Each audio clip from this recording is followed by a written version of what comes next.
or welcome back to my channel. Today is day 2 of the 12 days of Christmas series, and today we're doing a very different type of video, as you can tell by the title. So I don't know how noticeable it is on camera. To me in the mirror it's not that noticeable, but I am a dreadhead now. Yeah, a dreadhead who needs a retwist, but we're not gonna talk about that.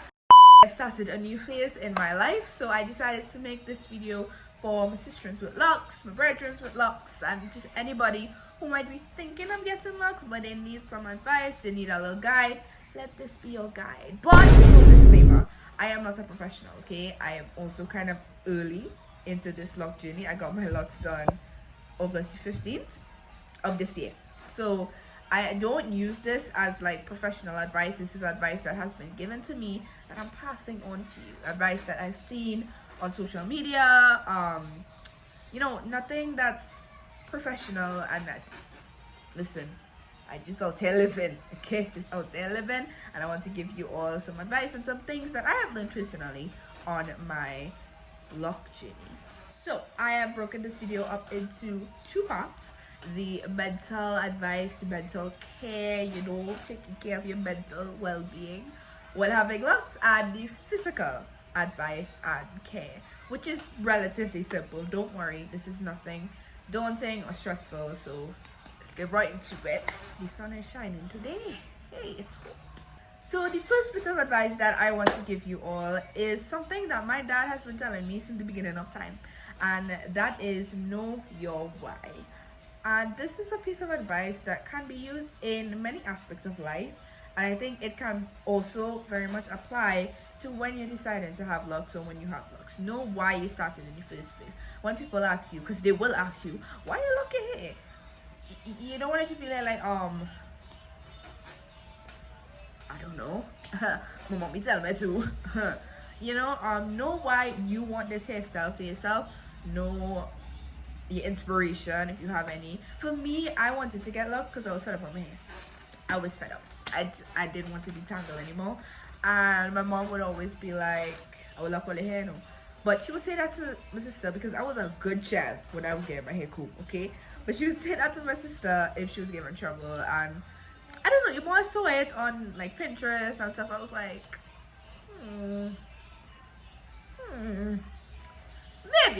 maybe, and I did it, and I really like it. I like it. But you know, it's up to you, but you need to know your why. Don't just start something, because this is not something that you could just go back on, just revert that quick. Now obviously, if you got it like, let's say Monday, and today is what, Friday, and they decide, I don't like this no more, you can sit down in a chair and get that out. At that point, it's still very early in the journey, so you could still sit down for half a day and unlock it, but you still need to be very sure.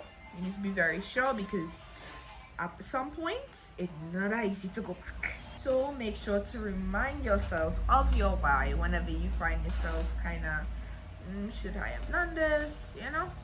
Remind yourself. The second piece of advice that I have for you is to set boundaries, and this tip will also flow into the next one, which is to be prepared for criticism. But let's focus on the boundary setting part. Now, as a black person, as a person of African heritage, I'm sure there has been times in your life where your parents would tell you, don't let nobody touch your hair, okay? You go to school, don't let nobody touch your hair, or if somebody does touch your hair, they get upset. And I never really took that into consideration. I really never saw, I would say, the point or the big reason for that. But your hair really is your crown, and I had to learn with this. Like, I set no boundaries for myself, with my friends or anything, and I just let people say what they want, and it tends to get under my thin skin. But recently I've realized that people's words have power, and it can make you regret your decision getting locks, and that shouldn't be. You know, you should stand your ground. You should remember your why and stand your ground. And especially if people want to touch your hair, make sure that you tell them, as their hand is coming towards you, you tell them, excuse me, sir or ma'am, I don't like people touching my hair, because they tend to have a lot of old faces and be like, hey, What's going on there? Bruh. No. Stop it. I saw a post recently and it said, before you touch my locks, make sure your hands and your soul are clean. Let that be your mantra. No one is saying you have to be uptight or anything, but just when you have respect for yourself, people have respect for you. So make sure to set boundaries. Now, if you have no problem at all people touching your hair, cool breeze. But you know, remember the mantra. Make sure your hands and your soul are clean. Alright? Make sure people know that you mean business. Make sure people know that this means a lot to you and their words cannot hurt you. To briefly talk on the be prepared for criticism, when you lock your hair, you are entering a lot of, I don't want to say stereotypes, but that's the best word that comes to mind. You're gonna hear the nonchalant dreadhead jokes, you're gonna hear the rasta jokes, you're gonna hear the hair that's kind of messy, or that makes you look a certain way, or you're too young for this, or you know, people will call you lazy. And while some jokes are funny, some jokes are not so funny. So you need to use your discernment and be like, okay, how does this joke make me feel? Does it make me feel insecure? Does it make sense and it's actually kind of funny? You need to really do some introspection and just figure out what things you will allow and what things you will not allow. Because again, respect for yourself, people will respect you. The next tip I want to give you is kind of two parts. It's to positively speak to yourself about your hair. Don't let anybody take away the joy that having locks brings you.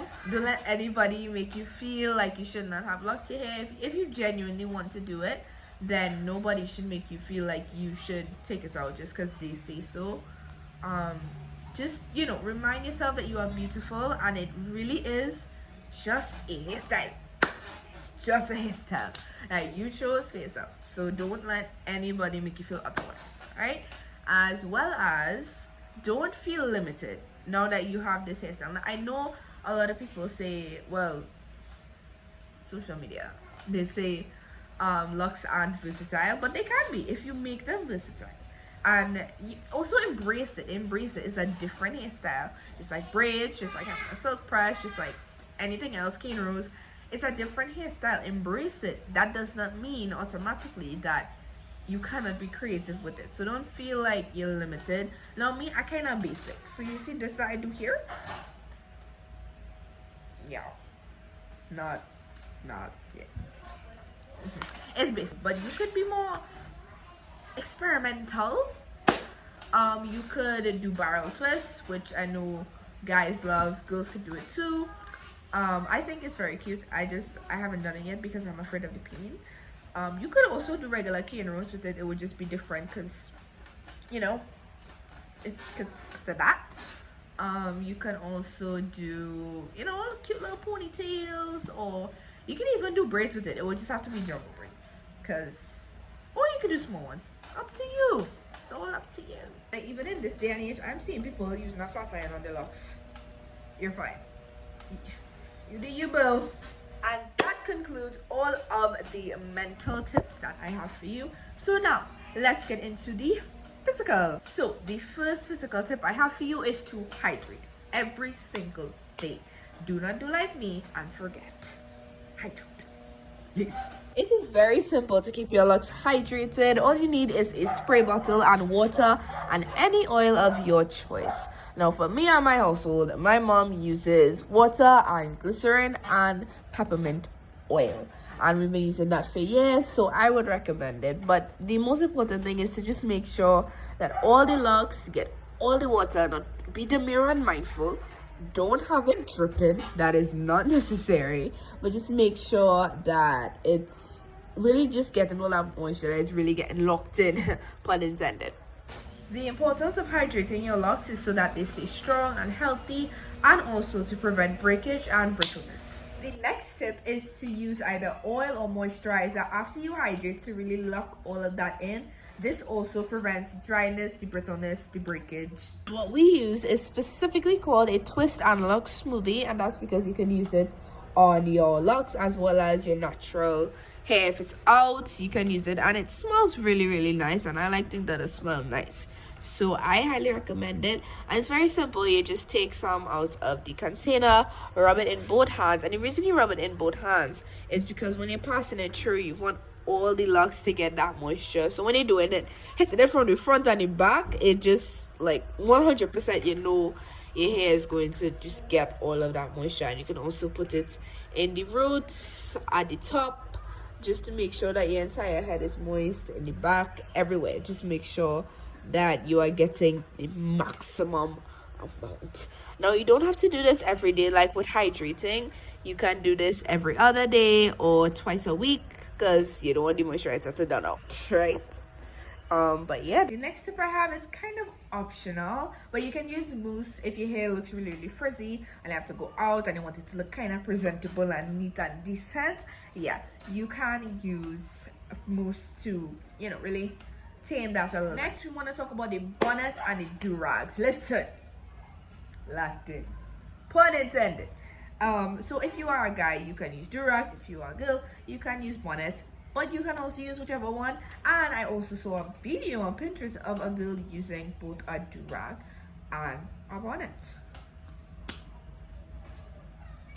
I don't know if that was a thing and I just like, you know, living under a rock. But I didn't think about that. So if you're somebody like me and you move around and you sleep a lot and you just want more security because you just got retwist the night before and you really don't want it to come on looking bad as soon as you wake up, do that. Or get one of those bonnets that you could tie, you know, around the front. That's also very smart. But yeah, so satin bonnets and do-rags are your best friend. Excuse me. So, Mr. Dog, would you like to join the video? Thank you. Listen, the reason we're stressing on them being satin is because they retain the moisture in your hair throughout the night, as well as they reduce the friction when your hair rubs against cotton linen. And with do-rags, they also preserve your locks, your beautiful crown, as well as prevent tangles and breakage. So you see, we're just trying to prevent the breakage, right?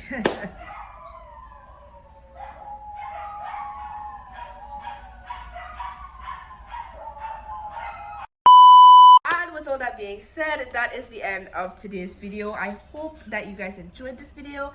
If you did, make sure to give it a big fat juicy like, subscribe to join the Mozy crew, and hit that notification bell so you always get a ting-a-ling every time I post a new video. I hope this video was helpful for you in some way. If there was anything that I missed out, please feel free to leave a comment if they don't turn it off.